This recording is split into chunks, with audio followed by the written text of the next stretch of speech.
এই গল্পটি সম্পূর্ণরূপে কল্পনাপ্রসূত। এর সাথে কোনো বাস্তব ব্যক্তি, ঘটনা বা স্থানের মিলিয়ে দেওয়া ঠিক নয়। কোনো চরিত্র বা ঘটনার সাথে বাস্তব জীবনের কোনো মিল থাকলে তা সম্পূর্ণরূপে কাকতালীয়। এই গল্পের উদ্দেশ্য শুধুমাত্র বিনোদন। নমস্কার বন্ধুরা, আমি রূপম আর আপনারা শুনছেন রূপম স্টোরি লাইন্স। আজ আমাদের বিশেষ নিবেদন, গল্প লিখছিলাম তখন। গল্পটা শুরু হচ্ছে, শুনতে থাকুন। একি কে বাসন মাজছে ওই পুকুরের সামনে? সুজয় চিৎকার করে উঠল। ওর চিৎকার শুনে ওর বাবা মা ছাদের উপর থেকে ওই পুকুরের দিকে তাকিয়ে দেখল পুকুরে কেউ নেই।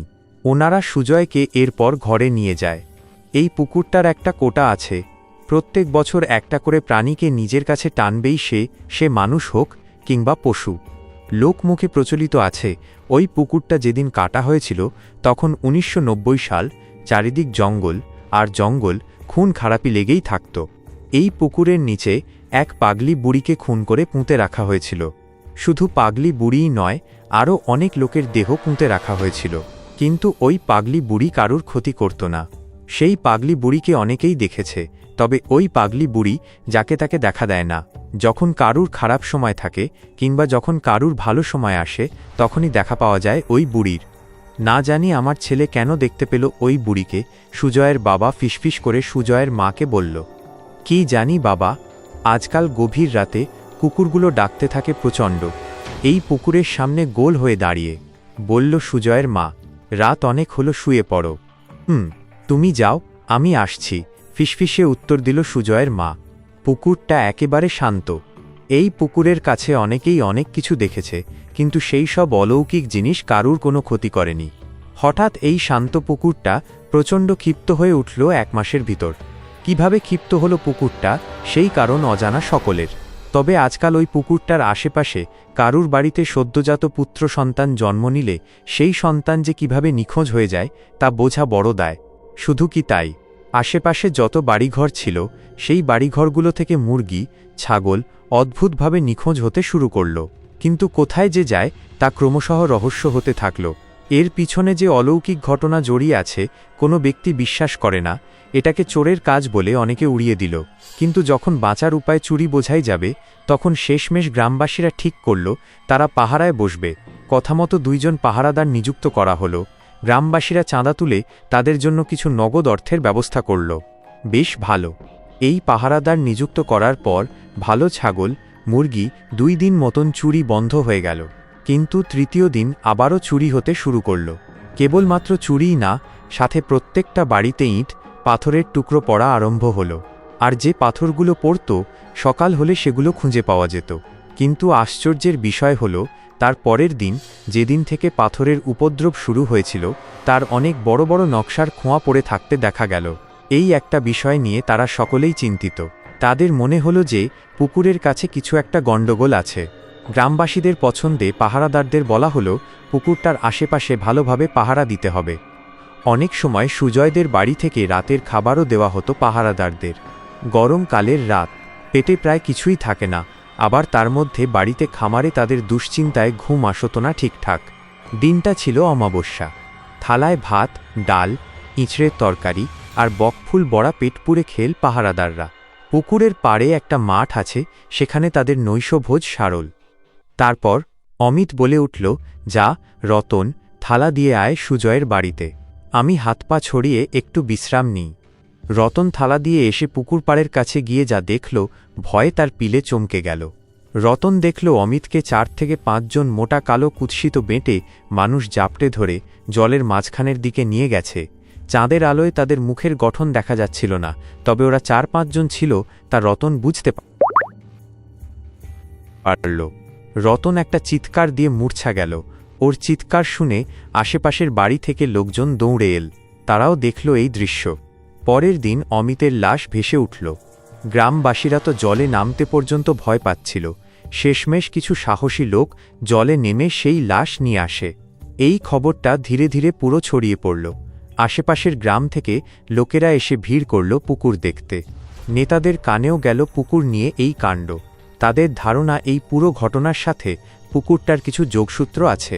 কিন্তু এটা যে অলৌকিক কাজ, যার অলৌকিক ক্ষমতা আছে, সেই একমাত্র তা সম্ভব করতে পারে। অনেক তান্ত্রিক, ওঝা, সন্ন্যাসীকে বলা হলো এর সমাধানের জন্য, কিন্তু তারা কেউ রাজি হল না। শেষমেশ এক তান্ত্রিক রাজি হল। তিনি বললেন, তাকে যদি মোটা অঙ্কের টাকা দেওয়া হয় তবে সে কাজটা করবে। এর মাঝে খবর এলো রতন মারা গেছে। কয়েকদিন জ্বরে ভুগছিল, জ্বরের ঘোরে ভুলভাল বকছিল, তারপর একসময় সে মারা যায়। এইভাবে গ্রামবাসীরা মর্মাহত হয়, তাই তারা চাইল তান্ত্রিক যেন দ্রুত এই পুকুর থেকে অলৌকিক শক্তি তাড়ানোর কাজ শুরু করে। তান্ত্রিক দিনক্ষণ ঠিক করতে রাতের কথা বলে। দিনটা ছিল ঘোর অমাবস্যা। রাত 11:00 থেকে শুরু হয় যজ্ঞ। তান্ত্রিক একটা গণ্ডি দেয় তার চারপাশে, গভীর গণ্ডির ভেতর বলে কেউ যেন না আসে। তান্ত্রিক তার কাজ শুরু করে। বেশ কিছুক্ষণ মন্ত্র পাঠ করে তান্ত্রিক মন্ত্রপুত ছাই ছিটিয়ে দেয় পুকুরে। গ্রামবাসীদের মনে তখন প্রবল উদ্বেগ, কারণ পুকুরের জল তখন নড়ছিল। পুকুরের আশেপাশের যত গাছ আছে সব দুলছিল হাওয়াতে। কিছুক্ষণ পর এক অদ্ভুত জিনিস দেখা যায়, যা দেখে হকচকিয়ে যায় তান্ত্রিকও। ওই দূরের শাল গাছটা থেকে একজন উড়ে এসে তান্ত্রিকের থেকে 2 হাত দূরে এসে দাঁড়ায়। সে ছেলে কিনা মেয়ে বোঝা যাচ্ছিল না, একেবারে কালো, অন্ধকারের থেকেও কুঁচকুঁচে কালো। তান্ত্রিক নিজের হাতে একটু জল ও ঘি নিয়ে ওই আগুনের উপরে বেশ কিছুক্ষণ ঘুরিয়ে ওই কালো অবয়বটার উপর ছুঁড়ে মারে। তারপর তান্ত্রিক গমগম করা গলায় বলে ওঠে, কে তুই? এখানে কি করছিস? ওই অবয়বটা কীরকম অদ্ভুত সুরে বলে উঠল, আমি বদলা চাই। তান্ত্রিক প্রশ্ন করে, বদলা? কিসের বদলা? অবয়বটা বলে ওঠে, আমি বিদ্যুতের বউ সুপ্রিয়াকে শেষ করে দিতে চাই। কে তুই? কেন মারতে চাস ওকে? অবয়বটি বলে, আমি এতকাল ধরে পুকুরে পড়ে আছি, কারুর কোনো ক্ষতি করিনি, কিন্তু এই সুপ্রিয়া, ছি, কি নীচ মানসিকতা এর। একে হয় তোরা শাস্তি দে, না হলে ওকে আমার কাছে দিয়ে দে। কেন, কি করেছে সুপ্রিয়া তোকে? তান্ত্রিক উঁচু গলায় শুধায়। ও ভরদুপুর বেলায় কয়েকদিন আগে সৈকতদের বাড়িতে যায়। সৈকতের মা, বাবা, সৈকত কেউই ঘরে ছিল না। সৈকত স্কুলে গিয়েছিল, সৈকতের মা গিয়েছিল জল আনতে, আর সৈকতের বাবা কাজে। সৈকতের মায়ের সাথে একটু ভাব ছিল সুপ্রিয়ার, আর সৈকতের সদ্য একটা বোন হয়েছে। সৈকতের বাড়িতে গিয়ে কাউকে না দেখে সুপ্রিয়া সৈকতের বোনের সাথে খেলতে থাকে। কোলে নিয়ে ওইটুকু ছোট মেয়েটাকে নিয়ে কি নাচন কোঁদন, কিন্তু হঠাৎ হাত ফসকে মাটিতে পড়ে যায় সৈকতের বোন। এদিকে সৈকতের মাও ঘরের দিকে আসতে থাকে। ওই বাচ্চা মেয়েটার মধ্যে কোনো হেলদোল না দেখে অপরাধের ভয়ে ওই ছোট মেয়েটাকে ভর দুপুরে নিয়ে আসে পুকুর পাড়ে। বাচ্চাটাকে নিয়ে পুকুরের শেষ প্রান্তে গিয়ে ভাসিয়ে দেয়, একটা ড্রামের মধ্যে করে, আর ড্রামটার সাথে ইঁট বোঝাই করা কয়েকটা বস্তা বেঁধে দেয়। ছি, বিবেকে বাঁধেনি ওই সুপ্রিয়ার। ও দাদা, দাদা! কি হলো? ও দাদা, শরবত নেবেন নাকি? একেবারে ধর্মর করে উঠলাম।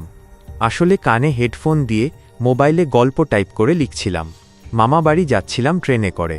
তো কে ডাকছিল আমাকে?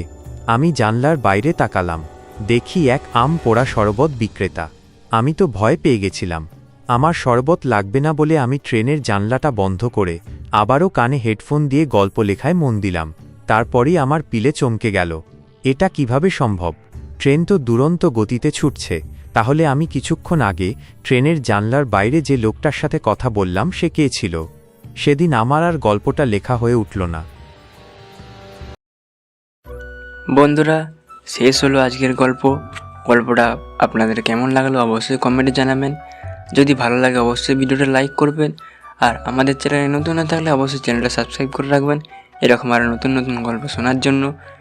আজকের মতো এখানেই রাখছি, পরের দিন দেখা যাচ্ছে একটা ধামাকাদার নতুন গল্পের সাথে। ততক্ষণের জন্য সবাই সুস্থ থাকবেন, ভালো থাকবেন, আর অবশ্যই রূপমের স্টোরি লাইন শুনতে থাকুন।